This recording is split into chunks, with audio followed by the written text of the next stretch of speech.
host, Jason Swain. My man. Real.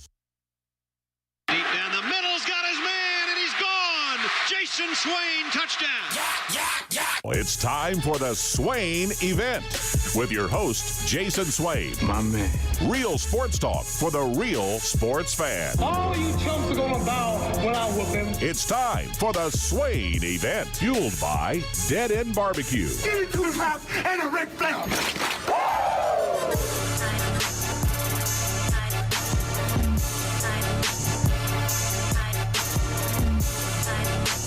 Swain Event, SwainEvent.com, fueled by Dead End Barbecue, top 100 barbecue restaurant in America. Hope everyone is having a fabulous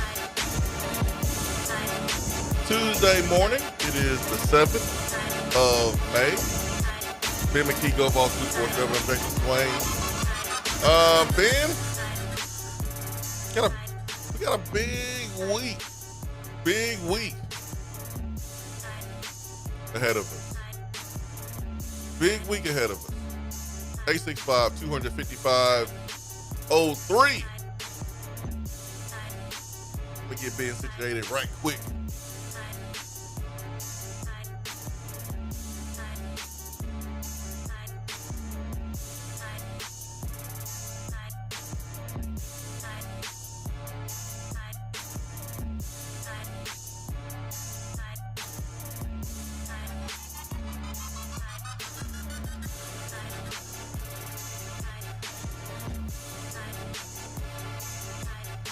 Are we good to go, Ben?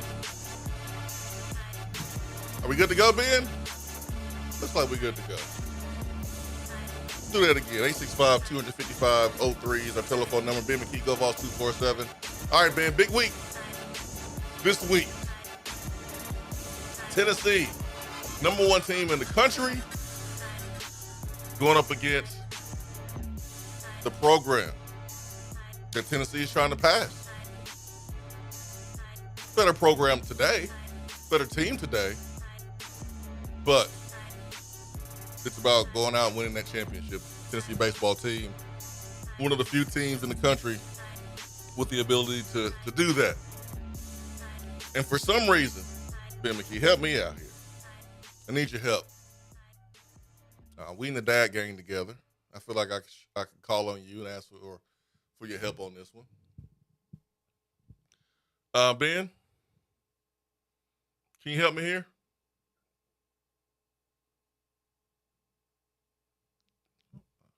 Thought we had Ben. Guess we don't have Ben. Where's Ben? Well, I was going to ask Ben. Why folks are afraid of being the number 1 team in the country? That was my question. Why are we afraid? I don't understand. This is what we want to do.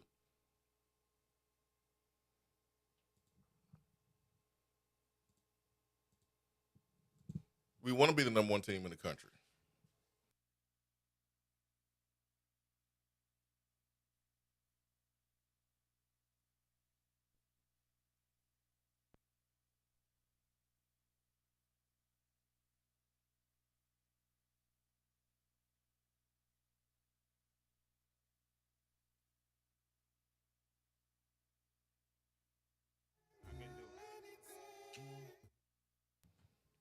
How about now, Ben?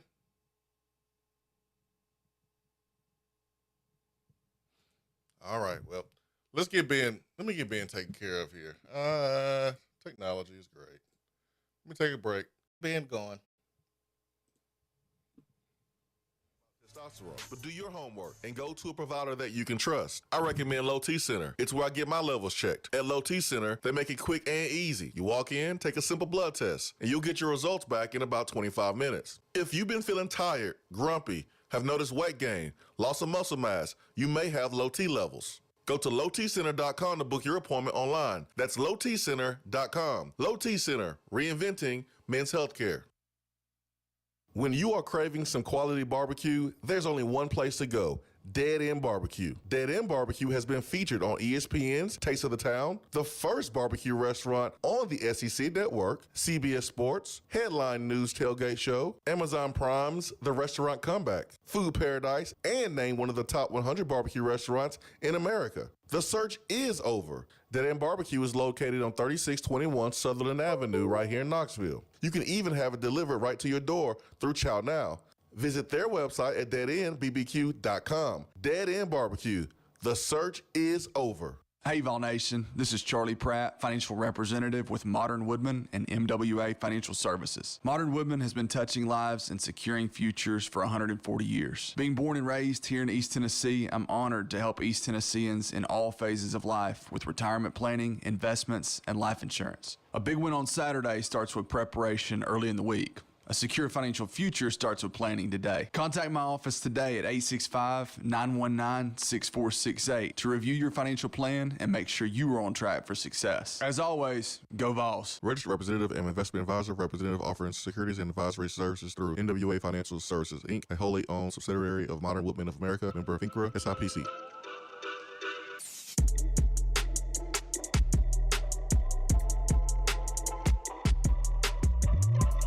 All right, here we go, man.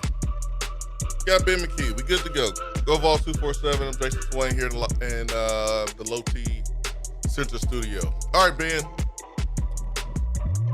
What I was saying was Tennessee's number one team in the country right now. You had Texas A&M dropping a series. You had Arkansas dropping a series. Tennessee was a third-rated team in the country. Now, number one team in the country. And for some reason, we scared. Some folks are scared about being number one team in the country because we've been staying up too late, watching too many superhero movies, too many movies, and we think that jinxes are a real thing. And I don't understand it. It makes no sense to me. It's really a loser mentality. It really is. It's really weak, in my opinion. And we, a lot of the times, point the finger at players being soft. We point the finger at snowflakes and other people not displaying toughness. But nothing gets more snowflakey than being afraid that your team is playing well at the right time of the season. Like, I don't understand that. Guess what happens if they don't continue to play well? Then you won't win. Like, that's the way it works in sports. If you play a certain way, you win, but then you don't play that certain way moving forward, you're not going to win as much. Help me understand, Ben, the concern with being number one when you didn't have the same level of concern when you was number three in the country. What's the difference? That's a really good point that I have not heard made. I mean, it's not like Tennessee jumped from number 23 to 1 or even 13 to 1. It was 3 to 1. Not that big of a difference. And Tennessee, although it has not been ranked at number 1, has been viewed in that top tier of baseball teams in college baseball this season, along with Texas A&M, Arkansas, Clemson, maybe Florida State. Mississippi State doesn't have the record to be at the very top in the rankings in top 25 polls, but they are playing great baseball of late and are maybe on the cusp or already in that top tier of teams as well. So it's not like Tennessee hasn't already been viewed in that top tier. So I don't think I need to make you understand, because I thought everything that you just said was the perfect explanation and is the explanation. In the grand scheme of things, it does not matter. And is it rare that the number one team, the number one seeded team in the tournament, wins the tournament? Yes, and that's mostly because the tournament is a crapshoot. On top of the tournament format being a crapshoot in both basketball and baseball, baseball is a funky game. I just saw a recent story from Jason Stark, who covers Major League Baseball, and he said the beautiful thing about baseball is you just never know what's going to happen. And that applies to the postseason, as we've learned very recently with Tennessee. That 2022 team was by far the best team in the country. If it made it to Omaha, it probably wins the NCAA tournament. But it played one of its worst weekends of the season, the weekend before Omaha, and Notre Dame played arguably its best weekend of the season, and the stars aligned in a negative way for Tennessee and a positive way for Notre Dame. So it's just it has no bearing. And I am somebody who is superstitious, and I don't like jinxes, and I think it's more fun than anything. But it doesn't really matter at the end of the day, as you pointed out. And right now, last I checked, Tennessee is ranked number one by 5 college baseball polls that don't mean a lot. Now, I did have this thought to myself yesterday. The D1 baseball poll that I go by and have always gone by, and a lot of people go by, that is probably the most reliable top 25 poll in all of sports. Because, like with football and basketball, you essentially have two. You have the Associated Press poll, which is a bunch of journalists all throughout the country who cover one individual team for the most part. Most of them are covering one individual team. They are voting. So there's no way to accurately rank a top 25 or 25 teams when you are dedicated to covering one team, because it's just simply impossible to cover every sport in the country if it's football on a Saturday or if it's even basketball on a Saturday. There's so much going on with the team that you cover. You can't accurately enough keep up with everybody else to rank 25 teams. And then the coaches poll, I mean, that is the most political poll that there is. Coaches are ranking this team because they lost to them earlier in the year, and they want that loss to look better, or they're ranking this team lower than it should be because they don't like the head coach of that team. Like the coaches poll and the AP polls, they don't mean anything in basketball and football, and there's a coaches poll in baseball as well. But D1 baseball, like the group of 4 or 5 guys, they cover the sport at an elite level, and they are not specialized in one team. They're covering the team as a whole, or the league as a whole. So I do think that the D1 baseball poll is more accurate than any poll in college athletics, quite frankly. But at the end of the day, it's still 5 polls. And last I checked, it's not the NCAA tournament seeding that came out yesterday. Tennessee's not the number 1 overall seed in the NCAA tournament yet. They're the number 1 overall team in the country with 2 weekends to play and a conference tournament to play. So I just think it's weird, given where this program was 7 years ago, that some people don't really want to celebrate it the way that it should be celebrated, in my opinion. And does this team feel like the number 1 team in the country at all times? No, it doesn't. But there isn't a team in the country that feels like the bona fide number 1 team this season. And although it may not feel like number 1 at all times, maybe they have their moments here and there where they struggle. We've seen that of late. But at the end of the day, they have as good of a chance as anybody to go win a national championship. I think this is good for Tennessee, the fact that unlike a couple of years ago where Tennessee was talked about being one of the best teams ever in the regular season, if not the best team in the regular season, that was beating down everybody in the SEC. The gap between Tennessee and everyone else was very, very wide. There was more pressure on Tennessee. They were the odds-on favorite. This year,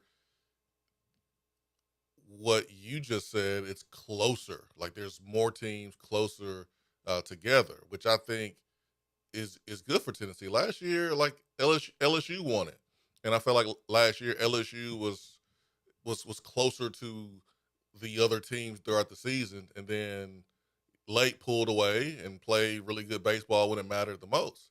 Well, here we are, where we've had our number 1 pitcher out for a good amount of time, and other guys have had opportunity to step up, and they have performed along with awesome hitting. You found different ways to win when you are cranking the ball over the fence, and when you're not cranking the ball over the fence, you found ways to win in conference games. It's not luck. It's not a jinx that causes you trouble when you're the number 1 team in the country. It simply comes down to execution. And understand, when you have the number one label on your back, yeah, it makes the bullseye big. But it's just as big if you're the second-rated team or the third-rated team. You're a top 10 team. That's what the opponent sees, and that's why they want to knock you off. I got something for you, Ben. In 2018-19, Tennessee basketball team was number one in the country after beating Alabama 71-68 in January. Okay, they played Vanderbilt that next game, being number one, and I understand the storyline there because when Bruce Pearl had this basketball team number one in the country on the road, and we lost to Vanderbilt, and so the same scenario kind of presented itself. It took overtime for us to beat Vanderbilt, but you beat Vanderbilt, you beat West Virginia, you beat South Carolina, you beat Texas A&M, you beat Missouri, you beat Florida, you beat South Carolina. You won several games as the number one team, and then you went on the road and played at Rupp, and quite frankly, you just got beat down. I mean, you got beat down. Kentucky shot 55% from the field. We shot 41%. They made 5 threes, shooting 39% from three. We shot 28% from three, made 7 threes. Free throws, we attempted 18. They made 23. Y'all know how that story works out. Rebounding, and this is the worst part. 39 rebounds, we had 26, so they out-rebounded us by 13. That's why you lost the game. Had nothing to do with jinx. In football, 2022, Tennessee was the number one team in the country in the first edition of the college football playoff. What happened? We went on the road, and we had 94 yards rushing. We couldn't generate explosive plays. We couldn't stop explosive plays. Oh, Georgia receivers, they not that good going into the week. Oh, our receivers better. Welcome to the Lad McConkey show. That was his breakout party. And look at where he is now. But he had 5 catches, 94 yards, and touchdowns. Touchdown, he was straight balling. It wasn't a jinx. It was execution. That's what it comes down to. If you don't execute, it don't matter if you're the third-rated team in the country, the first-rated team in the country, your butt losing. It's just how it works. Absolutely. And that is something that I said last night when we recorded a late night edition of the Diamond Vols podcast at Go Vols 24/7. Myself, Will Heflin, and Wes Rucker. I encourage you to go check that out after. Rucker's in it, though?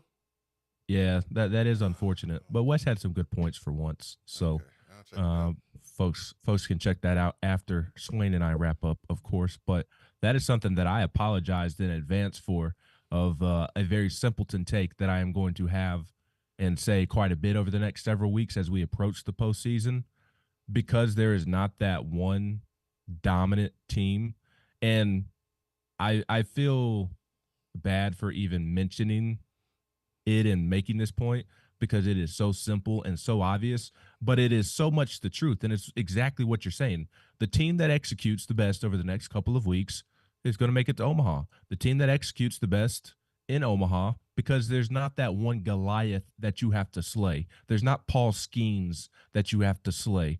There's not an LSU. Well, there are lineups this year that you have to slay, but there's not that 2022 Tennessee baseball team that Notre Dame had to slay. There's nothing along those lines. We've seen some Florida and Vanderbilt teams in recent years, in the last decade or so, feel like teams that it was just going to be really, really hard to knock off. There's been some Arkansas teams as well. And what had those Arkansas teams not done? Arkansas should have won the College World Series about 2 or 3 times now, and they've won it zip, zero, and nada because they hadn't executed when it mattered most. They can't catch a pop fly. They can't communicate on a pop fly. They did not execute on that pop-up and communicate with each other like you're taught from the time you were a little leaguer.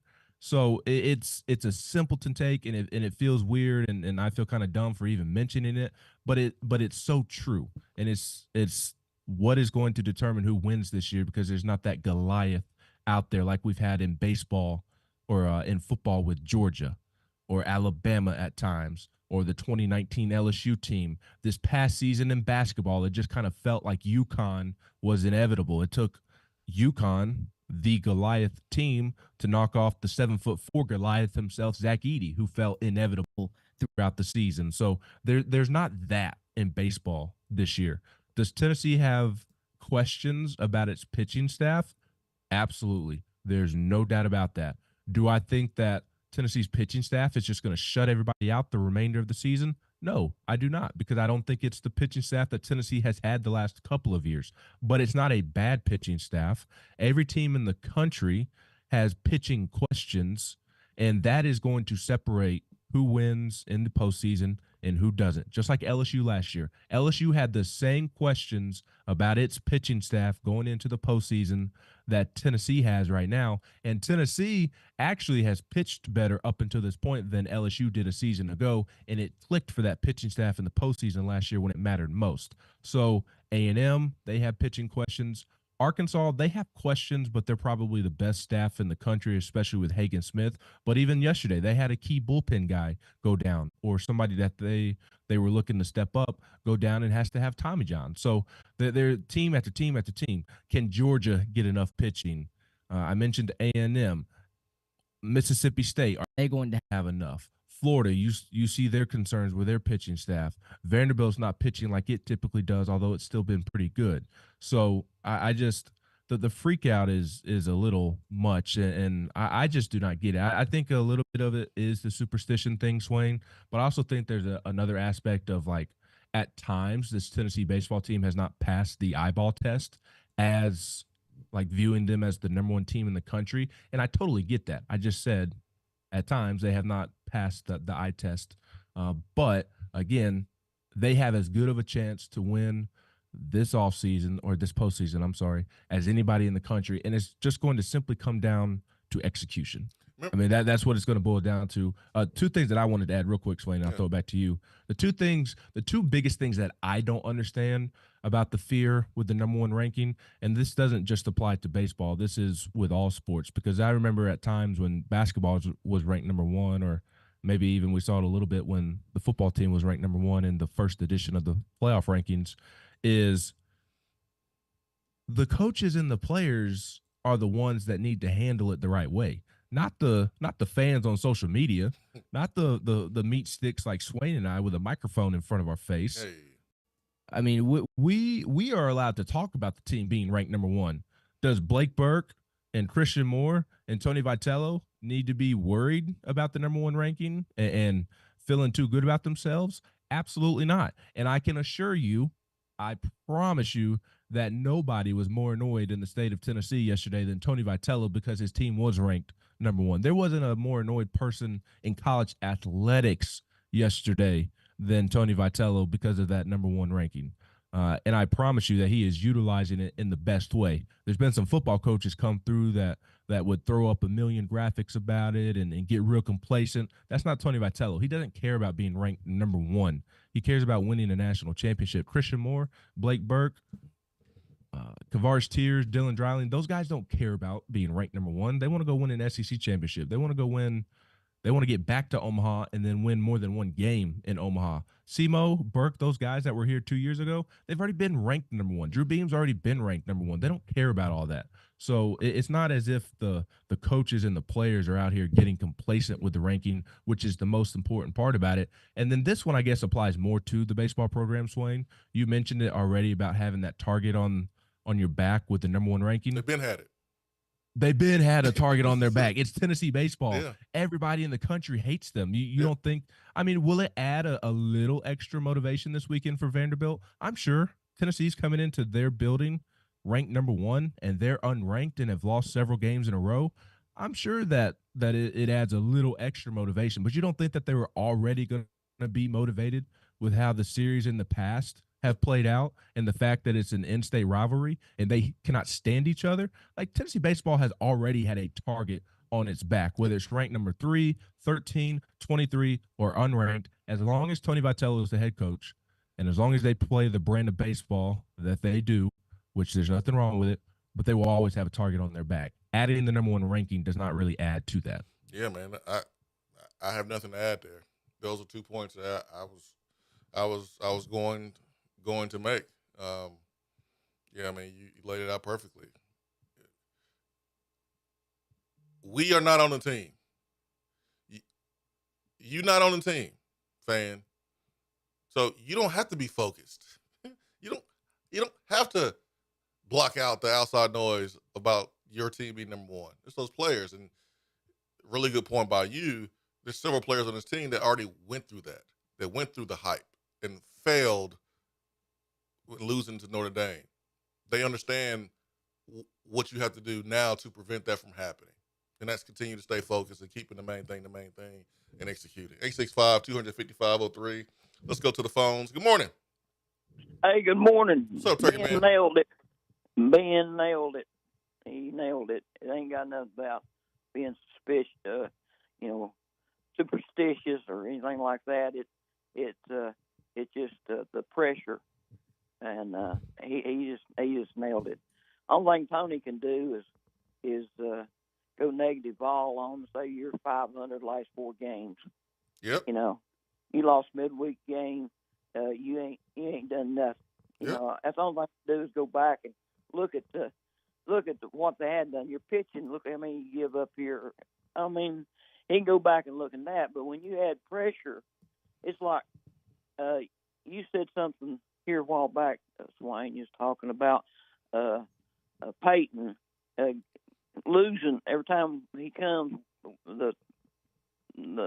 We lose. Well, he comes with the most pressure cooker game. He comes to like the Georgia games and stuff like that, and you see, really good games. He comes to the Alabama games. But I was thinking about when we was rated number 1 in football 22 that you mentioned a while ago. Well, that week we go play Georgia. Which is going to be hard enough to beat them anyhow. But we come in number 1 team in the country. And they go, oh, look how they overlook us. I mean, we're the victim. Georgia becomes the victim. That puts extra pressure on us to compete. And ain't no slipping up on nobody like that. We probably got beat in, but not. And then somebody stirs the hornet's nest and says, oh, they're quiet down there. Get the fans involved in it. Don't help you. It don't help you when you show up with that. So I think Ben nailed it when he said that number 1 rankings motivates the ones don't need to be motivated. All right, Turkey Man. That's my 2 cents. Hey, thank you, Turkey Man. Oh yeah, last point. You didn't make this.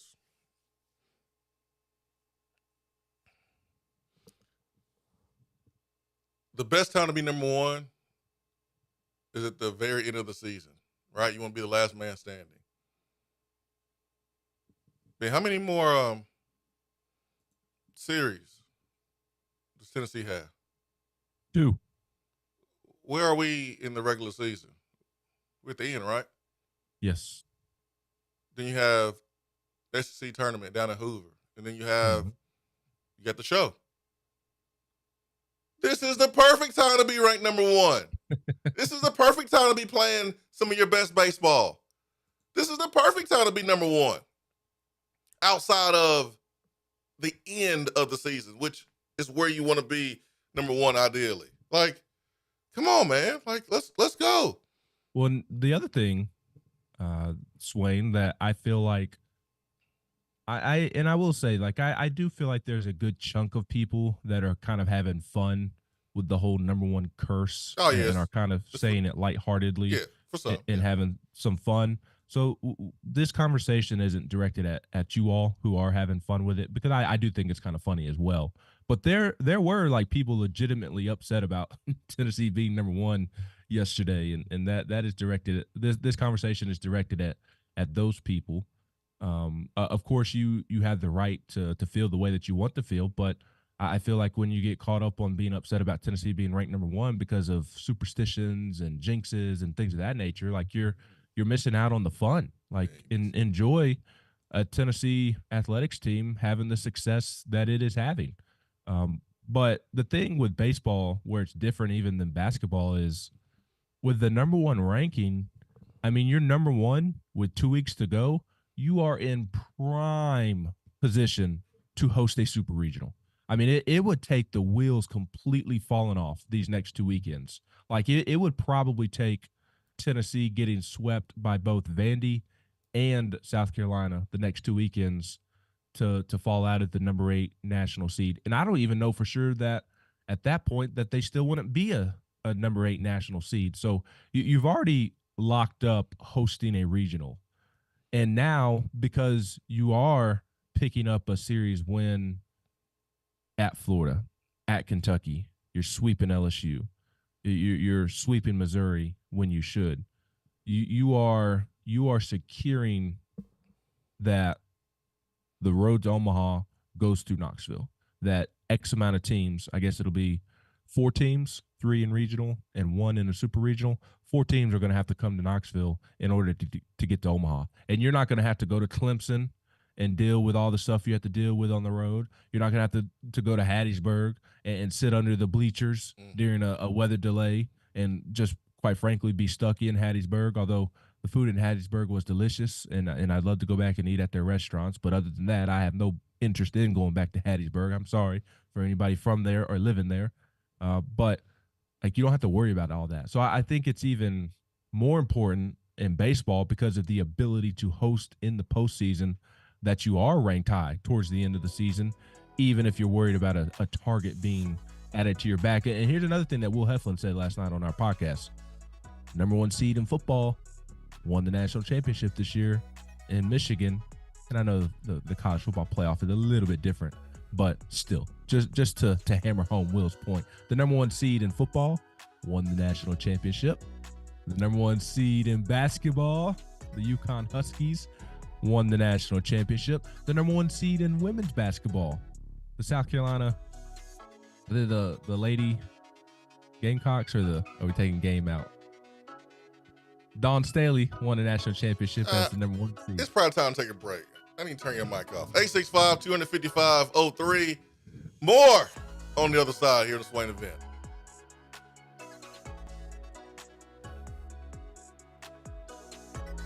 You're listening to the Swain Event. And you know this, man. Here in Knoxville, we love it when a squirrel's in the checkerboards. But when there's a squirrel in our attic, that's all sides. When that happens, call Alpha Wildlife. They're Knoxville's veteran-owned and operated wildlife removal company. When unwanted critters put their feet up on your coffee table, call 865-224-6555. Let the Tennessee fans at Alpha Wildlife evict those unwanted tenants and set your home up with a winning defense to keep that wildlife where it belongs. That's Alpha Wildlife at 865-224-6555. They have locations in Nashville, Memphis, Chattanooga, and in parts of South Carolina. Check them out online at alphawildlife.com. Fellas, there's a lot of people talking about testosterone, but do your homework and go to a provider that you can trust. I recommend Low T Center. It's where I get my levels checked. At Low T Center, they make it quick and easy. You walk in, take a simple blood test, and you'll get your results back in about 25 minutes. If you've been feeling tired, grumpy, have noticed weight gain, loss of muscle mass, you may have low T levels. Go to lowtcenter.com to book your appointment online. That's lowtcenter.com. Low T Center, reinventing men's healthcare. Beatty Chevrolet saves you money. 2.9% APR or $5,000 total value on new Silverado 1500s. New Equinox with 1.9% APR plus no payments for 90 days or $2,500 total cash allowance at Beatty Chevrolet.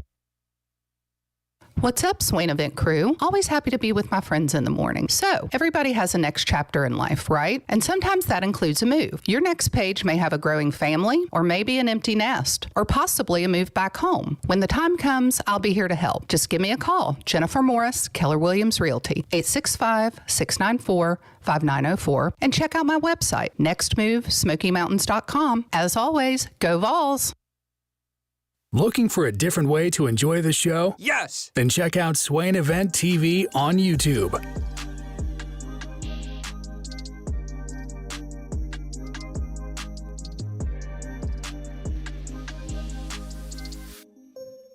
Ben McKee, Go Vols 247. I'm Jason Swain. Ben referenced Go Vols 247 podcast, had former Tennessee pitcher Will Heflin on. You guys made a point about the number 1 seeds winning in other sports this season. Let me, y'all left some meat on the bone. Y'all left some meat on the bone here. why do you want the number 1 seed in now the college football playoff with 12 teams? Why do you want the number 1 seed in basketball, the NCAA tournament? The reason why you want the number 1 seed is because more times than not, you're going to get a good draw. In football, the new college football playoff format, you're going to get a bye week. You can't lose a game that you don't play. So it's very important to try to be a conference champion, have the number 1 seed. And in football, after the bye week, are they also going to be playing the lowest seeded team at that point? I don't see why not. Yeah, I mean, that it would seem like that would need to. I don't know how they would set that up with a bye week involved. That may seem to complicate things. Maybe I don't know if they're resetting the seeding after that week. I don't know, maybe but play, I would maybe I would think that they get rated seed. The seed, whoever wins, you play the lowest seed. like in the NFL. That's usually how it works. Well, we in college athletics like to complicate things, so hopefully they will keep it simple and roll with the NFL model. But that's an added benefit of having the bye week and then theoretically playing the lowest seeded team. In basketball, you wanted the number 1 overall seed or the number 1 seed because you feel like that's going to give you a better draw than having the number 2 seed. And we had that conversation a couple weeks ago about Tennessee. Do you want the number 1 seed? Do you want the number 2 seed? It wound up being pretty beneficial if Tennessee, who had the number 1 seed, went out to L.A. rather than having the number 2 seed where we were and going up against Purdue. Now, you would have had to beat Alabama again, but hey, it's a team you've already beat. So, like, let's not pretend like there's not benefits of being the number 1 seed. Like, and again, still a human element. So sometimes you may have teams put into a bracket that you feel like unfair. It was a couple of years ago, Ben. Tennessee was hosting, and there was a team that we played here, and I think that was a year where Drew Gilbert had to walk off. Wright State. We're like, hold on now. Wright State is too good to be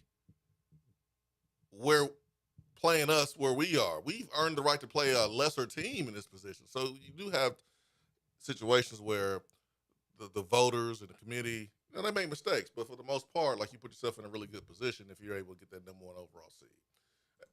865-255-03. Check out the Beatty Chevrolet text box this morning. It's May the 7th,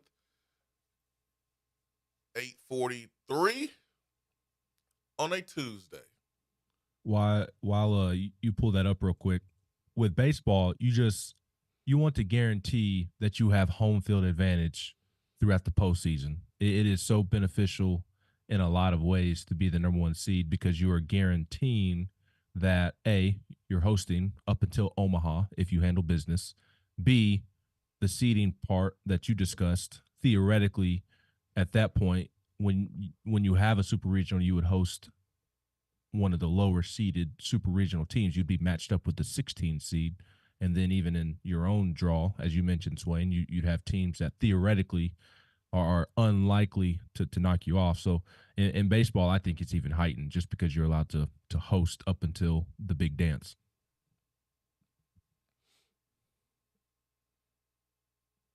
Vol Birmingham says, I think the reason people don't like being number 1 is that the number 1 team has only won the College World Series one time in its history. Okay. Cool. That's not the reason why we didn't win a couple of years ago. Because of history, Notre Dame was just better than us. We didn't execute.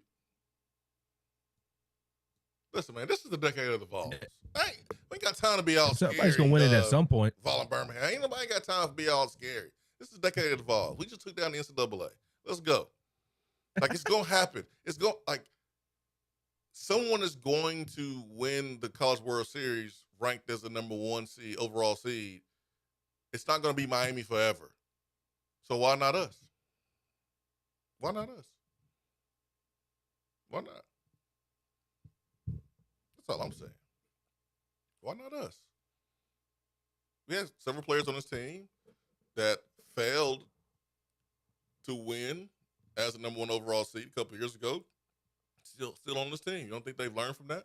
You don't think they've shared that with the rest of their team about the type of mentality you need to have, the type of mentality that they wish they would have had in the postseason that kept them from reaching their goal? You don't think that they're sharing that with their team now to make sure that they have the same edge? You don't think Tony Vitello is doing the same thing? Oh, yeah. Oh, yeah. Listen, the reason why you're number 1, honestly, is not because you just dominated Florida all 3 games. The reason why you're number 1 in any way is because the 2 teams in front of you lost. That's the reason. Because, honestly, Arkansas can still be number 1. Texas A&M can still be number 1. We could be one of the 3 teams from 1 to 3, just like Arkansas and Texas A&M, and no one would bat an eye. But the reason why we're number 1 is because those 2 teams lost. All right. What does it mean that the North Florida transfer guard, Chaz Lanier, who, hey, I think the basketball fan base is kind of waiting on him to see what's going to go on. Is Tennessee going to land him from the transfer portal? What does it mean, Ben, that he received a G League elite camp invite? How does that change things? How does that affect Tennessee's chances, or does it? I don't really think it means anything or affects Tennessee's chances whatsoever. I think I guess technically it could. It depends on how things go for Chaz at the camp, because from my understanding, he is looking for a first-round grade in the NBA draft, and if he were to receive a first-round grade, then he would remain in the NBA draft. And I'm not saying it's impossible, but as of like within the last week or so, it's not expected that he is going to receive a first-round grade. So I did not really think twice when I saw that. I thought the bigger development was him not getting invited to the NBA draft combine, because I think that's where you can really raise your draft stock. So I guess it could potentially turn into a worrisome thing for Tennessee if Chaz Lanier was to go to the G League camp thing and just absolutely hit a grand slam and knock it out of the park, and his draft stock skyrockets. I mean, that would be an issue, because then all of a sudden maybe he begins to flirt with that first round grade. But I don't know that somebody who doesn't get drafted to the normal combine but then gets invited to the G League combine, I don't know that their draft stock is going to be as high as they would like it to be to remain in the draft. I think it would have to take a change of heart in terms of just wanting to go to the next level for Chaz Lanier to remain in the draft. I think it would have to have him change his mind about that whole first round grade or come back to college thing. So I don't think it really means much unless he just goes and absolutely kills it, which I guess is possible, and his draft stock skyrockets, but I don't see it climbing to first round stuff. If I'm Tennessee, I'm more worried about Kentucky than I am the NBA draft, quite frankly. I do think and would say that Tennessee still leads for Chaz Lanier, but Kentucky, they're swinging. They are swinging, and they are swinging hard. They're Kavar's tears up there in the box. They are swinging for the fences. They are Blake Burke in the box. They are swinging and trying to deliver an epic bat flip. So we need to be Christian Moore. What's that? I said we need to be Christian Moore, because he's the one that's leading the program in home runs. We need to just be a little bit better then. Yes, there is a lot of hope and positive vibes from Kentucky on social media. I have not picked up on that being as genuine as maybe Kentucky fans think. From some that I have spoken to, I think Tennessee remains in a really, really good spot. And again, I just said it a moment ago, I consider Tennessee the leader as of today and always have. But if I'm Tennessee, I am worried just because I do think Kentucky is a little bit desperate, and it is Kentucky basketball at the end of the day. They seem more invested in NIL now as well. Now that there's been a change with Cal, they're enthused. So I would that would concern me more than anything draft related, because I think with the draft it would take a change of heart in what he and his people are looking for from a draft stock perspective for him to remain in the draft. All right. A little rapid fire here. Here on GoVols 247, it says 5-star quarterback George McIntyre is all Vol, but other schools are trying to flip him. I just want to know,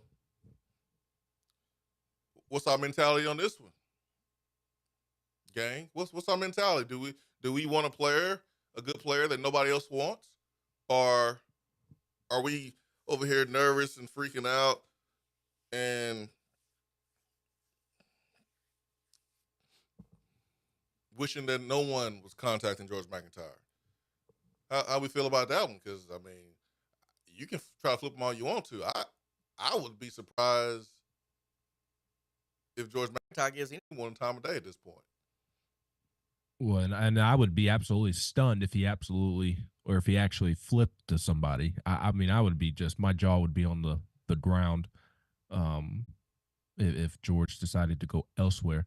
And I will say, I do believe that this story was more about shutting down other teams than propping up other teams, if that makes sense. Like the story wasn't written in the context of, hey, Florida State is pursuing George and George is listening. It wasn't written in that manner, in my opinion. It was written more in the manner of schools are trying to talk to George and continue to try and get in the door with him, but he's shutting it all down. Let me add this, because I think this is important to add. I think you will identify with this too. You're a nice guy, ain't you, Ben? I'd like to think so. I think you're a nice guy.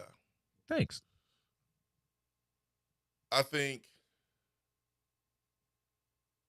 when you are in George McIntyre's shoes, and I've been in his shoes, kind of, not like a 5-star quarterback or anything, but you have all these schools that pull their tactics, pull the little tactics. I'll give you an example. It starts off with you getting her number. And you're like, oh, we just gonna be friends. Oh no, I ain't trying to do nothing. I ain't trying to do nothing. I just want to be your friend. That's all. That's where it starts. We know how it ends. It ends with gentleman wearing a dad gang hat. That's how it ends. Well, teams are like, hey, George, hey man, we know you committed to Tennessee, but we just want to talk, man. That's it. I just want to talk, make sure you're good, and maybe come on a visit. But hey, no pressure if you don't.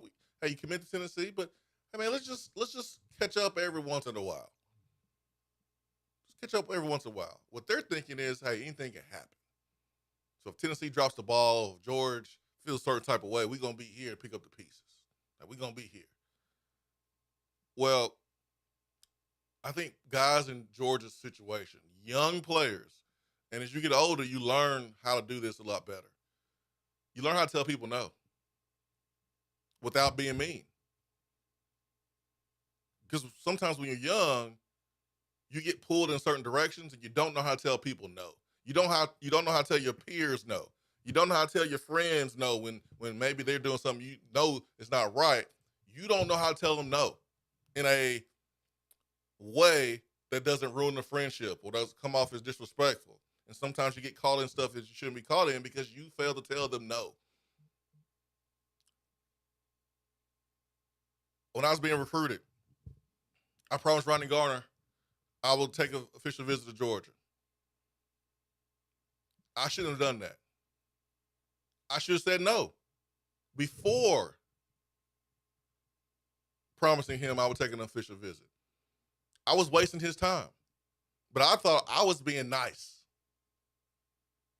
I was trying to be nice. I wasn't trying to be mean. But I should have said no. I was wasting my time. I was wasting his time. I wasted Mark Richt's time. I wasted my host's time. I wasted time. So sometimes, like, these recruits, they know where they want to go, but they don't have sometimes the ability to be like, nah. So who does it take? It takes the high school coach. It takes somebody else to be like, nah, man, he's not interested. My high school coach helped me with that, telling a bunch of schools no. So, Ben, sorry to cut you off, but I just felt like that was important to throw in because young folks, man, you just don't really understand the art of saying no. No, I think that's a great piece of context to add, and I was pretty much done saying what I was saying. Anyways, I wanted to provide the context that I wanted to provide because I think the initial reaction for fans, and I had the reaction as well when I first saw Tom Loy, who was doing a great job for us with national recruiting, covering recruiting as a whole, former Notre Dame writer, and has jumped and is now covering national recruiting as a whole, and he has been doing a phenomenal job. So if you love recruiting and you aren't following Tom Loy, then I encourage you to do so. But my initial reaction when I saw the story was, wait, somebody's trying to flip George? Is George listening? Like there's that initial drama that you are curious about, or if you're a fan, there's that initial fear when you see maybe the headline or the tweet, but then you kind of dig into the story and you realize that no, the story is actually written in the manner of George shutting down teams that are reaching out to him more than, because you see these stories, you see, okay, this 5-star whatever is actually listening to other teams, and that's maybe how it came off initially, but you dive into the story and no, George is not listening to Florida State. It's more about him kind of putting it down and sticking to his Tennessee commitment, like the way that you just described. So no reason to be concerned there. It's a nothing burger, but I think what you said to maybe flip the conversation a little bit about being nervous about other teams coming at George. It's a great sign that teams are coming at George. It's no different than the being ranked number 1 conversation. Like there's no need to be scared. It's actually a good thing that other teams are coming at your 5-star quarterback. You want other teams coming at your 5-star quarterback, and teams like Florida State too. We've seen former 5-star offensive linemen who the offensive line coach disagreed with the head coach about taking, and they were being pursued by other schools down the stretch, and it was like Ole Miss. And no offense to Ole Miss, they've had a decent amount of success over the last decade or so, and back when Hugh Freeze was there. But it's like I'd rather see Florida State involved with my recruits than Ole Miss, quite frankly. Although Ole Miss is a little bit different now. Maybe that's not the perfect example, but we've seen lesser schools, is my overall point, pursue Tennessee commitments here and there with previous coaches. But with this staff, you're seeing the Florida States of the world come in and try to snatch your guys, which I think that's a great sign. It's no different than after every season, the first couple of weeks of the offseason, other schools coming after your coaches. I know it's weird, but like you want other schools coming after your coaches because that means you have good coaches. That's true. That is true. I'll be honest, man. When I see a player commit to Tennessee and nobody else wants him that we play on our schedule, I'm kind of looking at it sideways. Just to be honest. 865-255-03. Ben McKee, Go Vols 247. Jason Swain live here from the Low T Center studio. We'll get back to the Beatty Chevrolet text box when we come back from a brief timeout. Dad Gang, President Ben McKee. Swain Event, fueled by Dad and Barbecue. Stay with us.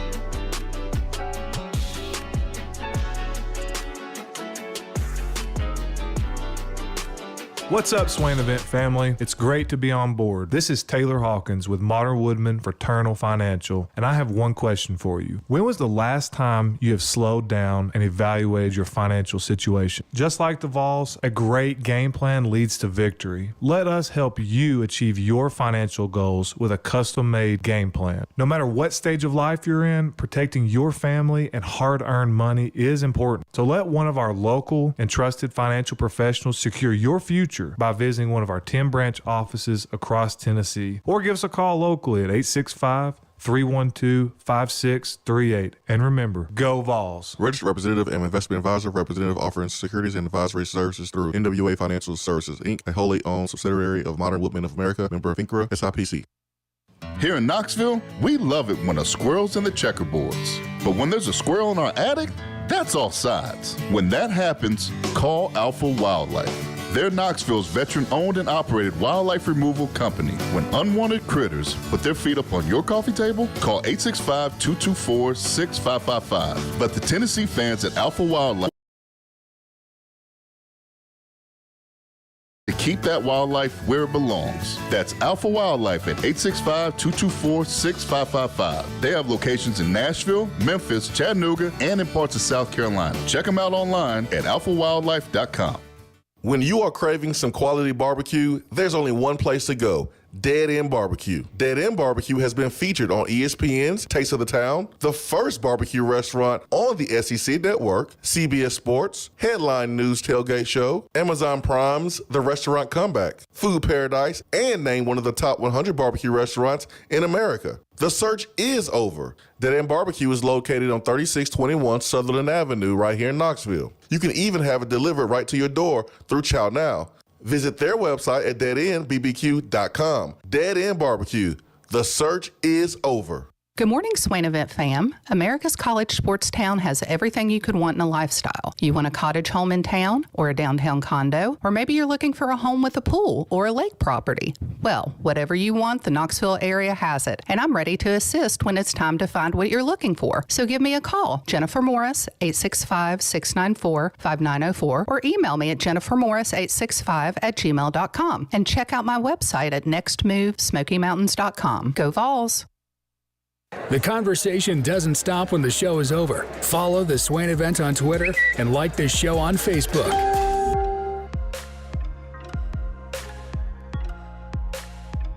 All right, let's get to the Swain Event hotline this morning, and we'll get back to the Beatty Chevrolet text box. Good morning. Swain, good morning, brother. What's going on, my man? Well, Swain, I saw a crazy stat, man, with this NFL draft, and I think it relates to Tennessee in an offset kind of way, but the University of Michigan, the winningest, a school you almost went to, Swain, right? A school you considered. Yep, number 2. They're the winningest program in the history of college football. They've been playing football there a long time. They got 52 first-round draft picks all time in the history of that program. Nick Saban has got 52 first-round draft picks on his own.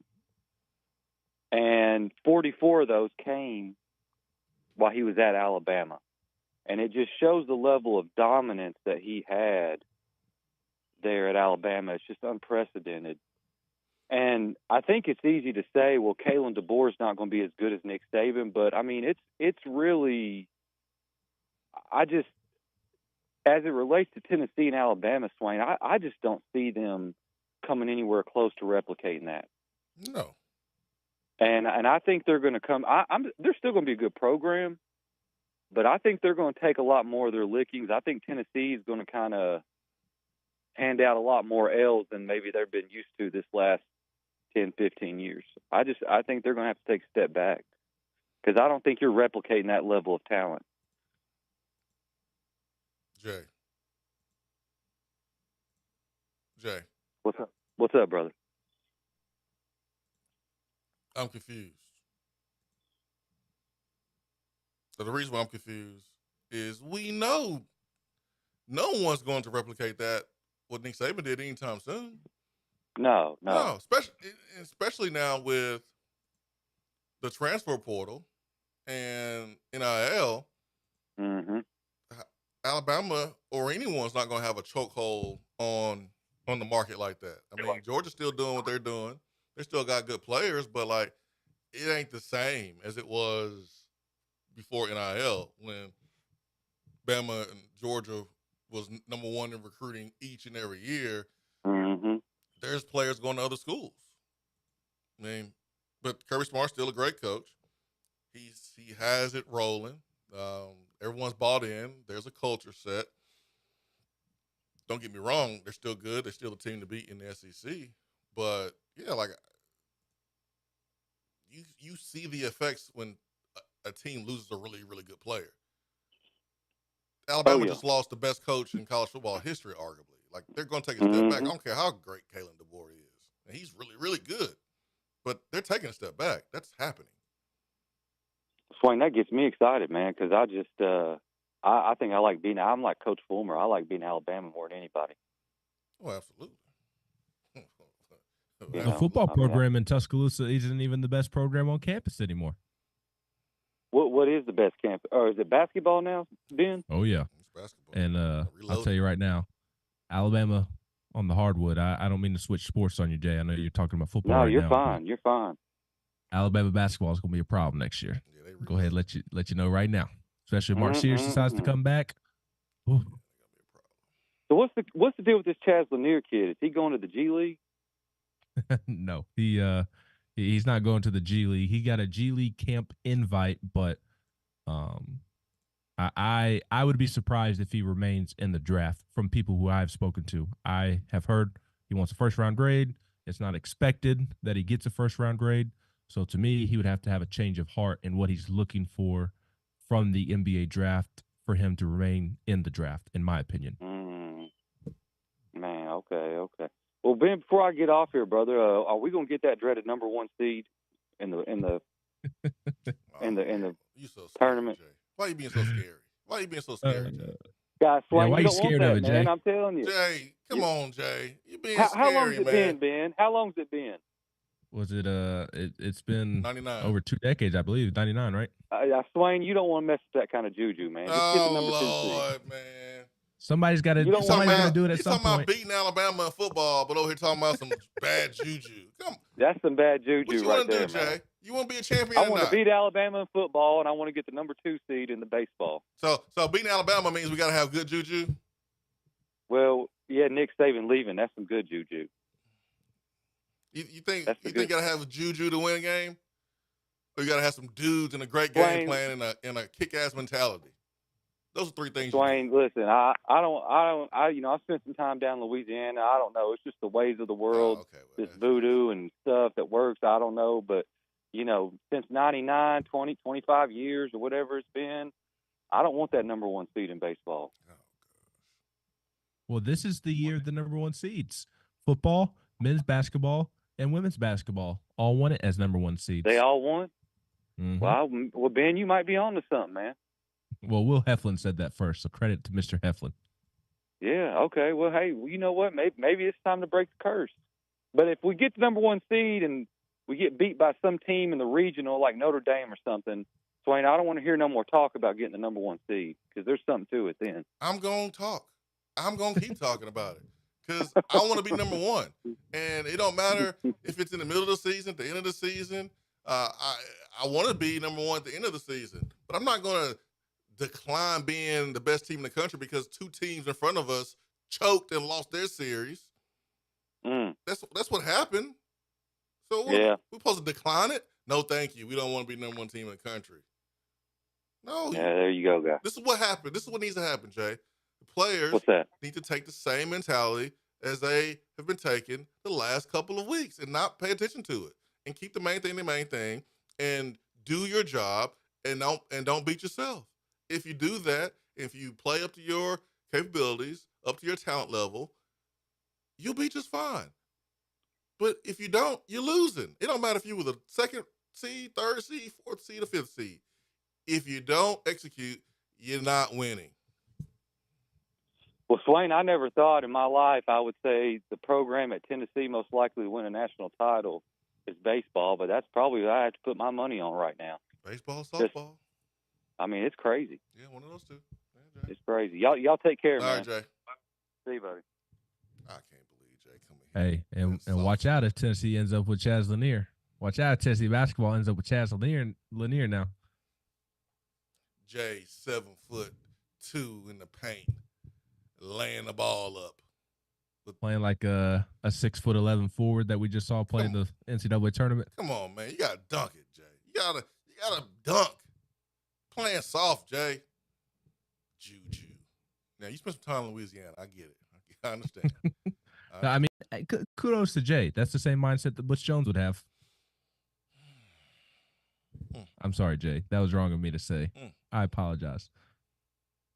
That was disrespectful. Very disrespectful of me. I should not speak to a Swain Event listener in that manner, say that they are acting Butch Jones-esque. So, Jay, I please beg for your forgiveness. Speaking of Swain Event listeners, we have a shout-out for the day, courtesy of the great Jennifer Morris. She wants to congratulate the Matthews family on going under contract on their new condo. The Matthews family, they're Swain Event listeners, Swain Event family members as well. And the husband was a Vol baseball player back in the day. So I'm sure he's not afraid of the number one seed like some of y'all are. I'm sure he's all full steam ahead. Give us that number one seed and go take a chunk out of the ASS of the NCAA tournament, Philip Fulmer style. But kudos to the Matthews family and congratulations on their new condo. And, of course, if you are looking to buy a condo, rent a condo, buy a new house, do whatever you want in real estate, please reach out to Jennifer Morris of Keller Williams Realty. I obviously have shared my testimony with Jennifer many, many times, and there are many more from fellow Swain Event family members and plenty of evidence out there that Jennifer Morris is the GOAT of Knoxville real estate. So please reach out to Jennifer for all of your real estate needs, please. Sounds like a good plan to me. That sounds like a dang good plan to me. If Jennifer put a house on the market or a tweet about a house being on the market, it had me want to check it out. Hey, we got some houses open in my neighborhood over here. Why don't you come move over to the north side and be my neighbor? Well, you're more of a south side guy anyways with your Chicago White Sox, which, by the way, I don't want to talk about it.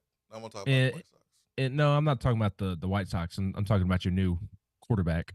Does it bother you as a diehard White Sox fan, as a diehard White Sox fan that lives and dies with every single pitch that the White Sox throw or try to hit?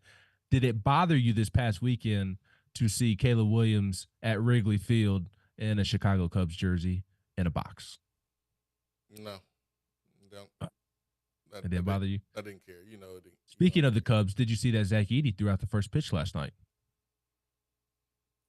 I did not. I did not see that. And right before first pitch, the Cubs were whistled for a foul. Hey, man, listen. The Cubs are an iconic brand. It's what you do when you are drafted to the Bulls or when you're drafted to you don't do it when you're drafted to the Bulls because same owners, the White Sox and the Bulls for a long time. But anyways, my point is when you the new star in Chicago, sports star, you throw out the first pitch of the Cubs game. I'm sure Angel Reese is about to do it here soon. So I don't care. I don't care, man. You just get ready to see Justin Fields returning kickoffs. I'm here for it. He's not going to be the starter anyways. That's just crazy to me. But it ain't my problem. I am good. What's crazy to you? Him returning kicks or him being the backup? Him returning kicks. Gotcha. I mean, it seemed like it wasn't actually going to happen. It seemed more like maybe they were cutting up in the meeting room, and that's what was relayed, them messing around and joking about it. Yeah, they might try to do it, but I mean, is it Is it with the new kickoff rules? Is it really as crazy as we think that it is? Yeah. Because what would be different? Because the new kickoff rules, the kickoff coverage, it's starting like on the 30-yard line, correct?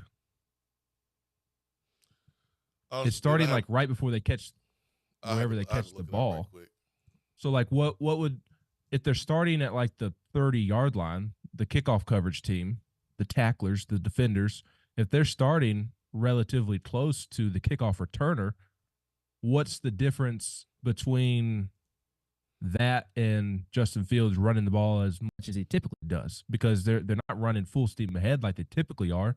To me, it's almost no different than a regular running play. I mean, obviously not the exact same, but I don't think it's maybe as drastic as our mind has taught us to be about it. The setup zone would be between the 30 and the 35 yard line is what the returning field, up to 2 returners in the backfield. And the rest of the team will line up in the new setup zone between 30 and 35 yard line. Ben, I don't know why you're trying to talk yourself into this. Well, I'm not trying to talk myself into it. We have the greatest kickoff returner in the history of the NFL on our team. Who? Cordero Patterson. We have Cordero Patterson. So why in the hell are we talking about Justin Fields returning kicks then? Because it was a storyline this week. It's a fun topic, not a serious topic. Quit being a curmudgeon over there. Okay, lighten up a little bit. He's a quarterback. He needs to continue to play quarterback. I don't know. You haven't seen Lamar Jackson or Kyler Murray doing this. He's a quarterback. And if he's not going to be the first team quarterback, he can be the second team quarterback. But somebody else needs to return kicks. And you just mentioned it. The best player returning kicks since Devin Hester is Cordell Patterson. Let him do it. CP84 is better than DH23. Okay. One was a Vol and one was not. One is a Steeler, one was not. To the phones. I'm not letting you troll me. Good morning. Hello. Hello. Hey, it's Lisa from Raleigh. How are you guys What's doing? up, Lisa? We are wonderful. Hope you are. Yay. Yes, thank you. Ben, congratulations on the new baby. Thank you so much. I appreciate that. Yep, hope everything's going well with you and the family. It is. We are adjusting to 2 under 2, and it's a lot of fun. God bless you. Reached the terrible 2 stage, and the newborn will be 2 months next week, and he's really starting to grow. So that's been fun to watch, and starting to coo and make faces and all that fun stuff. So we're at a fun stage. Awesome. I am calling regarding what you all were just talking about with the baseball team being number 1. Now, I don't know if you guys remember, but I'm a long time suffering Jets fan, and I know that's not getting any better. But anyway, when Herm Edwards was was their coach, and I know they've had like a million. But anyway, one thing stuck with me. He once made a comment and said, "Don't be afraid to be great." So that's what I'm gonna kind of relate it to with the baseball team. If you're great, don't be afraid to be great, and just carry on with what you're doing, and just do your thing. This is why coaches talk about being 1-0 and trying to simplify it as much as possible to make sure these players and everyone inside of the organization are just focused on beating the next opponent and not letting the outside noise, not letting where you're ranked distract you. Of course, Tony Vitello doesn't like it because he has to deal with it, but Tony Vitello himself is fine with it. It's just, I think now he has to make sure that his team is locked in and focused, and he would rather not do that. But what coach doesn't want to be number 1 in the country? It's just that for Tennessee, you're number 1 in the country May the 6th, and you would rather be number 1 in the country, at the end of June and July. But I mean, that's what you strive for. So just keep doing it.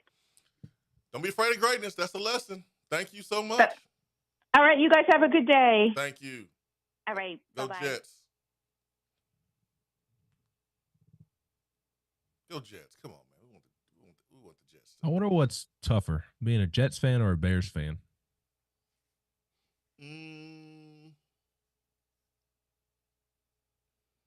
That's a good question.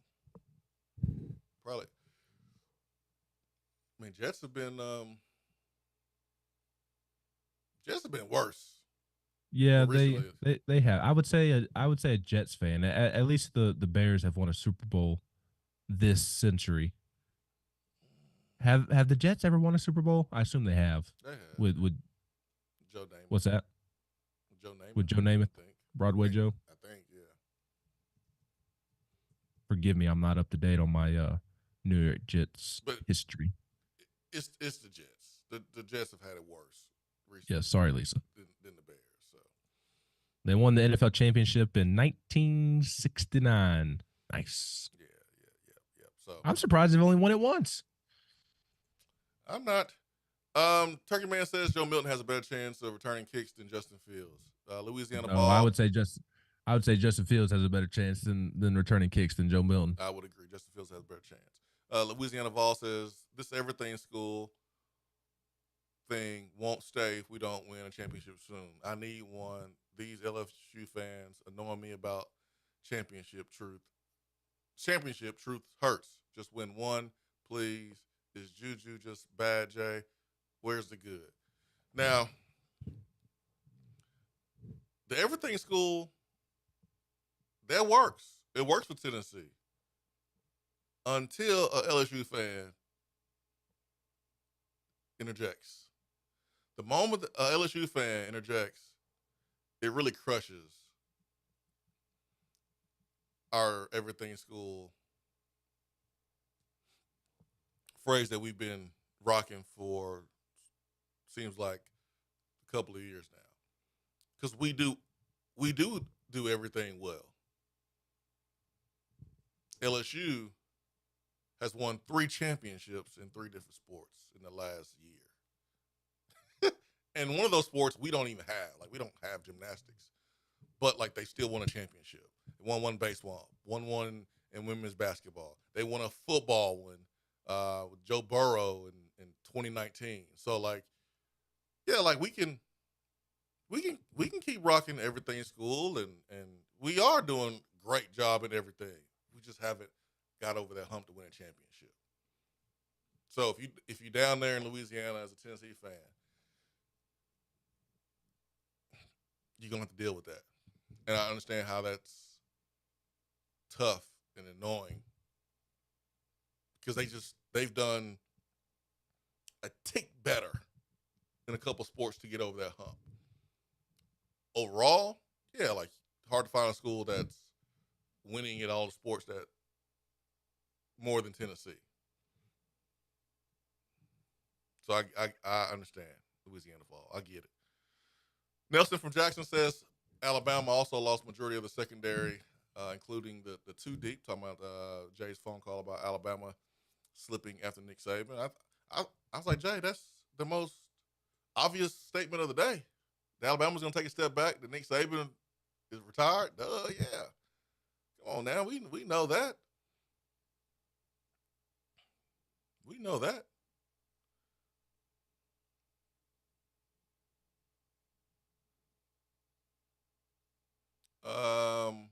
Oh yeah, man. This weekend. This weekend. Is Vanderbilt eating good, man?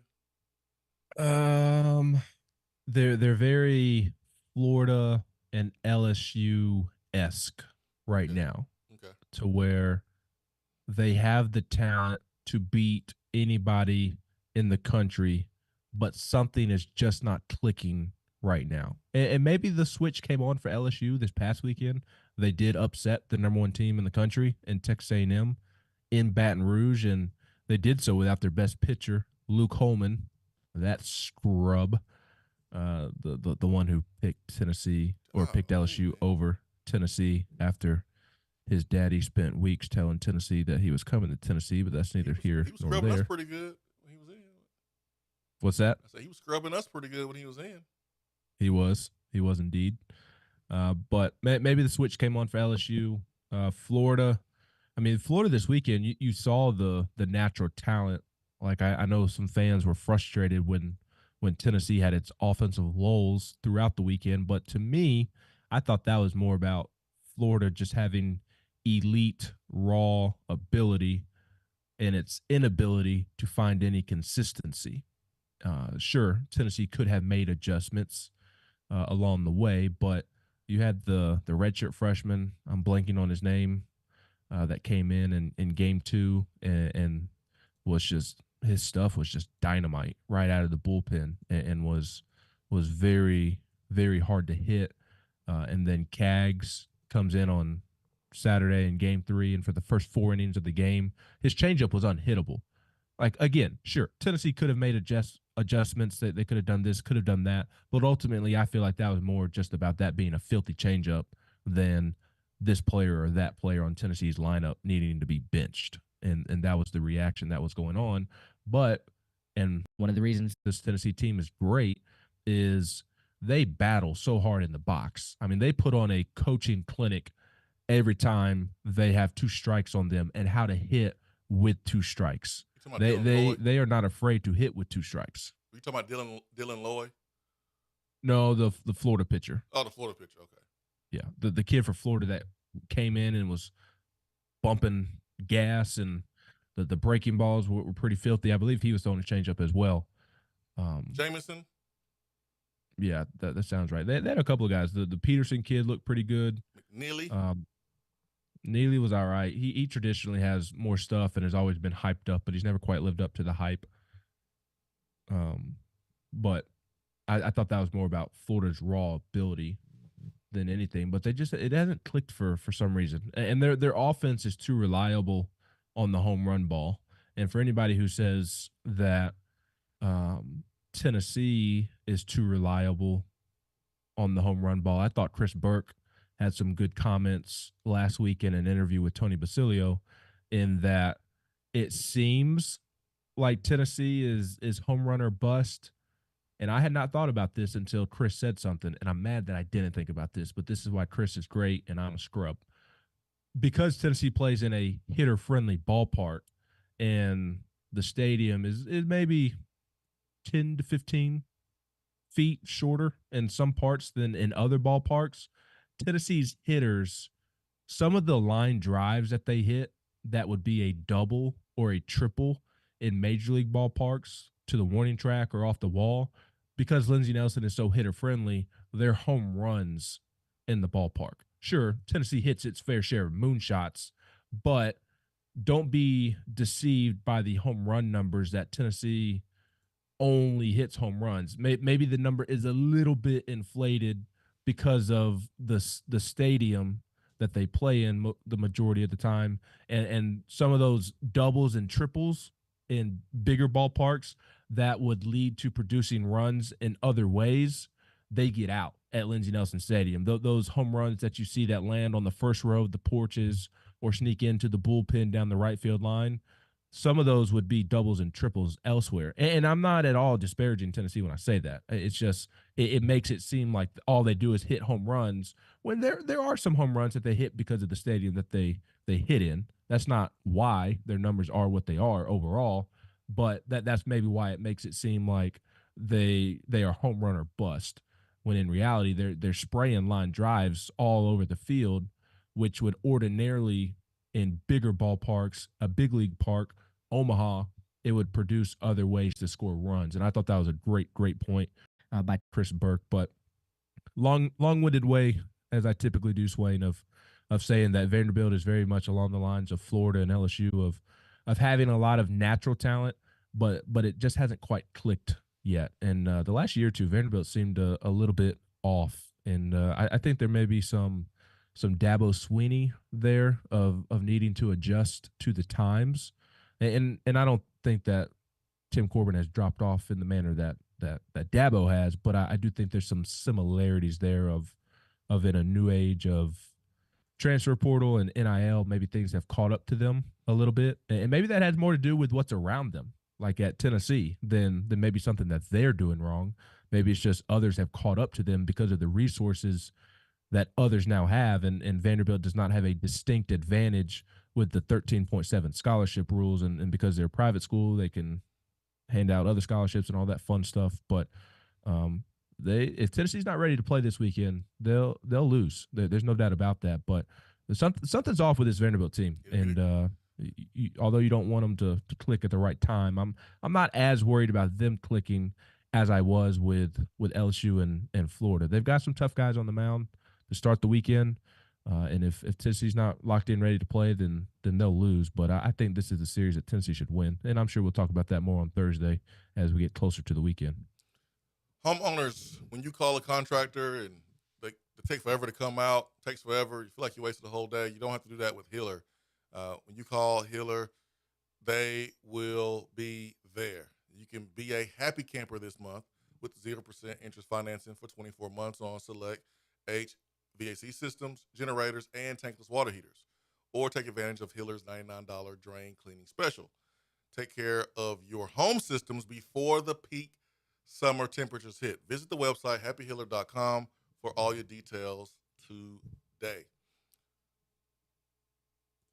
Running through our Beatty Chevrolet text box before we say goodbye for this morning.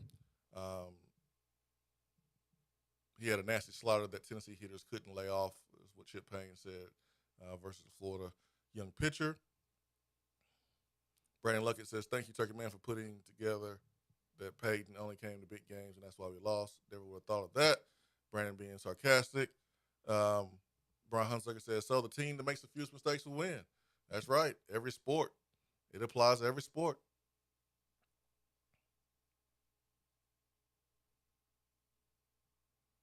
Let's see.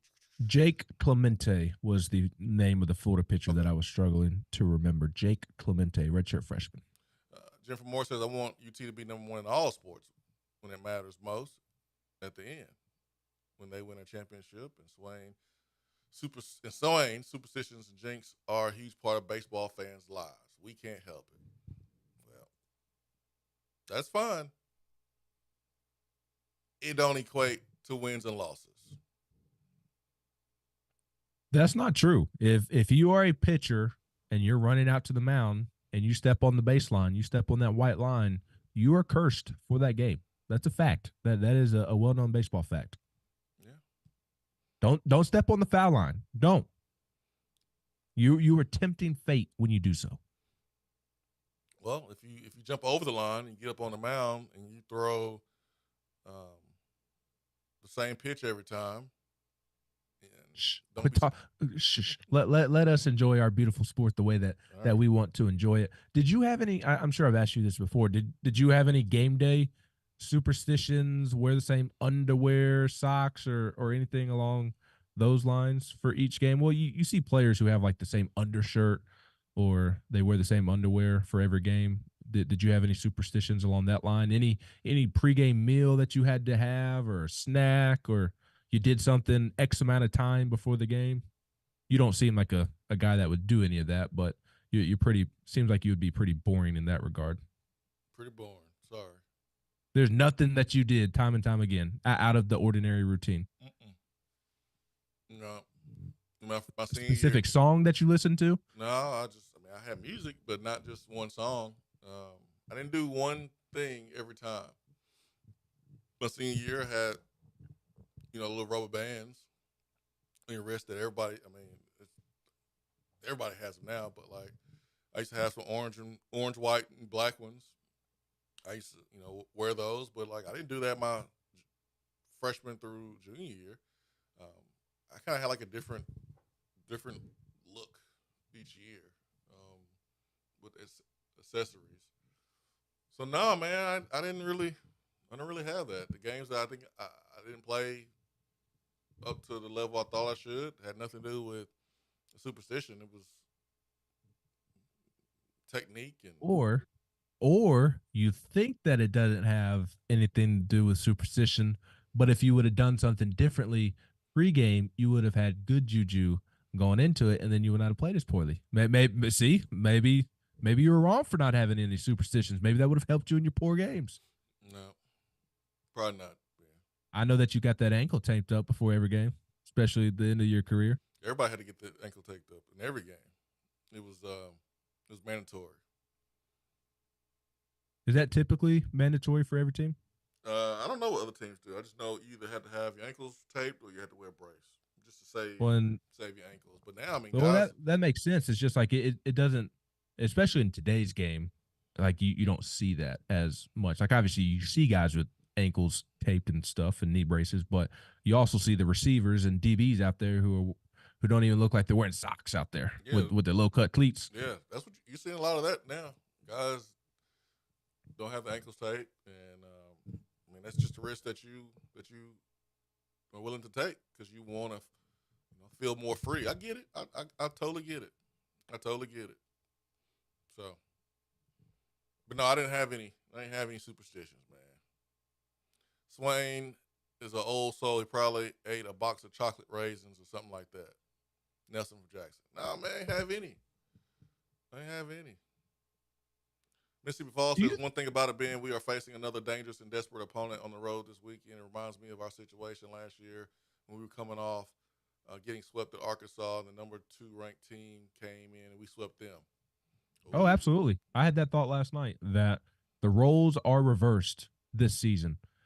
This season, Vanderbilt enters the series very much like Tennessee entered the series a year ago. And Tennessee is the big dog perception-wise and rankings-wise going into this series. So it's going to be a heck of a challenge. There's no doubt about that.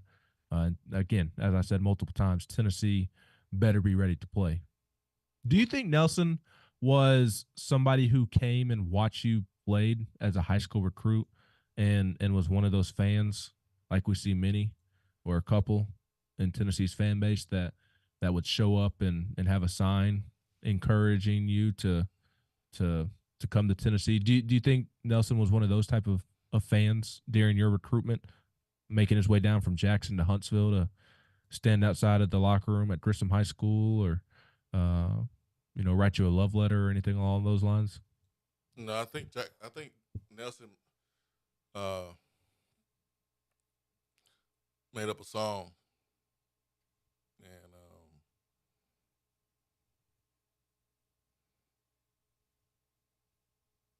kind of went like this: "You a fan? You a fan? You a fan? You a fan? You a fan? You a fan?" Some of y'all get that. Some of y'all won't. I can't say what it really means. But Nelson be on them drums, man. Nelson be on those drums. I'm sure Nelson has been to his fair share of recruiting announcements. Well, I can guarantee you he was at every Trey Smith game. Oh, man. 865-255-03 is our telephone number. James Pierce. A lot of talk about James Pierce. Can he handle the hype all summer long? How can Tennessee help him manage the hype? That is something we'll have to discuss on Thursday. The lists are starting to come out about Tennessee football, about Josh Heupel. Where does he rank amongst the current coaches? We'll get to that. Also, hopefully, have some basketball updates. And then we're closer and closer to Tennessee, Vanderbilt. The battle. It's the Our State battle. It's real in baseball. It's not real in football and basketball. But it's real in baseball. So we'll discuss that more on Thursday. For Ben McKee, I'm Jason Swain. Hope y'all have a great rest of your Tuesday. Swain Event fueled by Dead End Barbecue. Peace and much love. We are out.